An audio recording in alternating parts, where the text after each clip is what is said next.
এই তো এগুলা কথাই তো আমাকে অনুমতিটা দিছে। তো আমি তার আগে কিন্তু গল্পটা রেডি করে ফেলছি। তো মনে করেন যে আপনি আপনার মতো করে বলবেন, আমি আপনাকে একটু ধারণা দিই।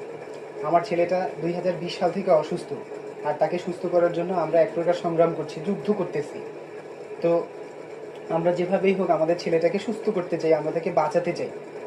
আমাদের যতটুকু সম্পদ আছে, টাকা পয়সা ছিল, আমরা সব শেষ করে ফেলছি।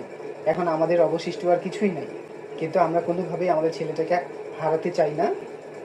এই তো এগুলা কথাই তো আমাদের যতটুকু সম্পদ ছিল আমরা সব বিক্রি করে সব শেষ করে ফেলছি। এখন শুধু আমাদের বাড়িটাই বাকি আছে। তো আমরা আমাদের ছেলেটাকে বাঁচাতে চাই, তাকে আমরা সুস্থ করতে চাই। এই জন্য সকলের কাছে হাত পাচ্ছি, আপনারা যাদের সামর্থ্য আছে আমাদেরকে একটু সহযোগিতা করবেন। সবাই দোয়া করবেন যাতে আমার এই ফুলের মতো শিশুটা সুস্থ হয়, ভালো হয়, স্বাভাবিক জীবনে ফিরে আসে। মনে করেন আপনি আপনার মতো করে বলবেন, হ্যাঁ, আর আমরা আমাদের মতো করে সাজাই নিব। হ্যাঁ, এই হলো ব্যাপারটা। এইভাবে থাকুক। হ্যাঁ, আপনি শুধু কথা বলবেন, এটা এখানে থাকুন, আমি পরে নিচ্ছি।